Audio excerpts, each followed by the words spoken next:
November 28, 2017 at 4:19 p.m. China is planning to send troops to Syria to aid President Bashar al-Assad's forces, according to the New Khaleej. According to informed sources, the move comes as China becomes increasingly concerned with the presence of Islamic militants in the East Turkestan region, who have been cited aiding opposition groups in Syria.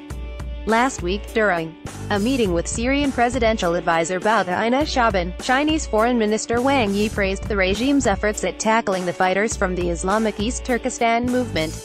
The Syrian regime has also claimed that some 5,000 fighters of Uyghur origin, an ethnic Muslim minority that Chinese authorities regularly accuse of terrorism, have arrived in Syria, illegally passing through Southeast Asia and Turkey. The sources said that the Chinese Ministry of Defense intends to send 2 units known as the Tigers of Siberia and the Night Tigers from the Special Operations Forces to aid Syrian government troops. Read Russia to reduce forces in Syria by end of the year. This is not the first time Chinese troops have crossed into Syria. In 2015, the Syrian regime permitted some 5,000 soldiers to enter its territory as allied forces and stationed them in the western region of Latakia. Chinese military advisors were also among the deployment, as well as naval and aerial assets. China is one of the 5 veto-wielding powers of the UN Security Council and, along with Russia, has used its power on more than one occasion to protect the interests of the Syrian regime.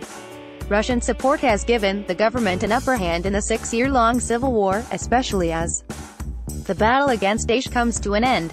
More than 500,000 people are believed to have been killed since 2011, the vast majority by the Assad government and allied forces. The regime has also used chemical weapons against civilians and prevented aid from reaching those affected on the ground.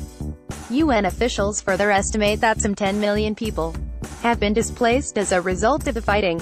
Read Russia proposed Syria summit draws mixed reactions from international community.